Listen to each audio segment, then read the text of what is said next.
নমস্কার ফুটবল প্রেমী বন্ধুরা। কলকাতার ফুটবল মহলে আবারও উত্তেজনার পারদ তুঙ্গে। শুক্রবার যুব ভারতীর আলোয় মুখোমুখি হচ্ছে ইস্ট বেঙ্গল এফসি বনাম জামশেদপুর এফসি। এটা শুধু একটি লিগ ম্যাচ নয়, বরং টেবিলের শীর্ষস্থানে নিজেদের জায়গায় শক্ত করার লড়াই। দুই দলই প্রথম দুই ম্যাচ জিতে 6 পয়েন্ট নিয়ে নামছে। ফলে এই ম্যাচ মানেই মানসিক লড়াই, কৌশলের লড়াই এবং আধিপত্যের লড়াই। আজ আমরা সংক্ষেপে দেখে নেব দুই দলের বর্তমান ফর্ম, শক্তি দুর্বলতা এবং সম্ভাব্য ম্যাচ চিত্র। ইস্ট বেঙ্গলের শুরুটা এই মরশুমের দুর্দান্ত। আক্রমণ ভাগে ধারাবাহিকতা, দ্রুত ট্রানজিশন এবং গোল করার মানসিকতা, সব মিলিয়ে দলটি আত্মবিশ্বাসে ভরপুর। বিশেষ করে এক গোল কেউ ম্যাচে ঘুরে দাঁড়ানোর ক্ষমতা তাদের বদলে যাওয়া মানসিকতার প্রমাণ। অন্যদিকে জামশেদপুর খুব হিসেবি ফুটবল খেলছে। কোচ ওয়েন কোয়েলের রক্ষণকে মজবুত করে কাউন্টার অ্যাটাক নির্ভর স্ট্র্যাটেজি নিয়েছেন। এখনো পর্যন্ত তারা ক্লিন শিট রেখেছে, যা তাদের ডিফেন্সিভ শৃঙ্খলার প্রমাণ।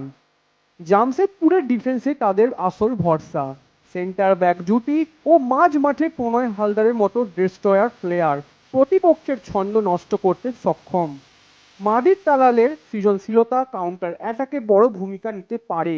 তারা খেলাকে স্লো করে, সুযোগ বুঝে দ্রুত আঘাত করতে চায়, যা ইস্ট বেঙ্গলের জন্য বিপজ্জনক হতে পারে।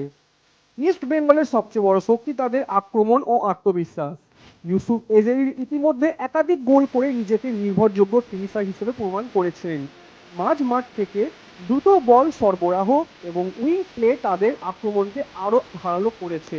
তার সঙ্গে রয়েছে যুব ভারতীর গ্যালারির সমর্থন, যা অনেক সময় ম্যাচের গতি বদলে দেয়।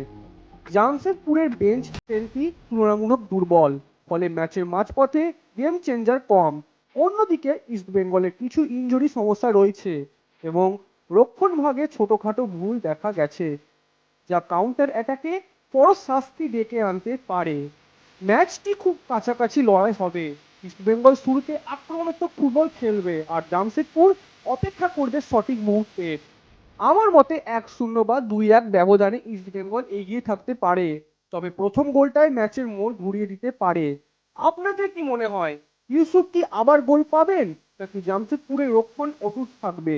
কমেন্টে জানান। ভিডিওটি ভালো লাগলে লাইক করুন, সাবস্ক্রাইব করুন। দেখা হচ্ছে পরে বিশেষণে। ততক্ষণে পর্যন্ত ভালো থাকুন। ধন্যবাদ।